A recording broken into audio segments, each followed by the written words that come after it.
halkani waa Somali Radio warbaahin dhexdhexaad ah oo idiin soo tabinaysa wararka iyo dhacdooyinka geeska Afrika Muqdisho Hargeysa Djibouti Jigjiga iyo Garissa somali.radio.net kulan ay soo qaban qaabiyeen ardayda Soomaaliyeed ee dalka Ireland ku nool ee marka magacooda la soo gaabiyo loo yaqaan Somali Student Association in Ireland ayaa la sheegay inay la yeesheen safiirka dalka Turkiga oo jooga magaalada Dublin ee dalka Ireland Master Altay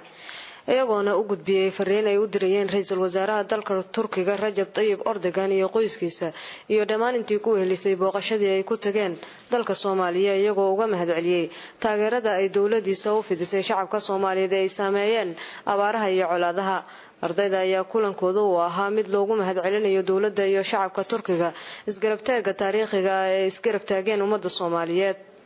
safiirka Turkiga ee Ireland ayaa intii uu kulankaasi socday tilmaamay in shacabka Soomaaliyeed iyo shacabka Turkiga ay yihiin dad walaalo taariikh ay ka dhaxayso waxaana uu sii raaciyay in dawladda Turkiga ay wado qorshayaal ballaaran oo looga taageerayo Soomaaliya dhinacyo badan oo ay ka mid yihiin caafimaadka waxbarashada gargaarka bini'aadanimo iyo dhisidda wadooyinka magaalada Muqdisho iyo sidii ay uga qayb qaadan lahaayeen dib u dhiska dalka Soomaaliya waxa kale oo uu safiirku sheegay inuu sanadkaasi ku ekaan doonin dadaalada ay wado dawladdiisa ardayda Soomaaliyeed ayaa dhankooda tilmaamay inaysan iloobi doonin ummadda Soomaaliyeed abaalka xukuumaddiisa iyo waliba shacabka Turkiga ay u galeen ugu dambeyntiina ardayda ayaa waxa ay safiirku gudoonsiiyeen ubaxyaal iyo warqado iyo sidoo kale dambaal ay u dirayeen ra'iisul wasaaraha dalka Turkiga Rajab Tayyip Erdogan iyo xaaskiisa Aamina Erdogan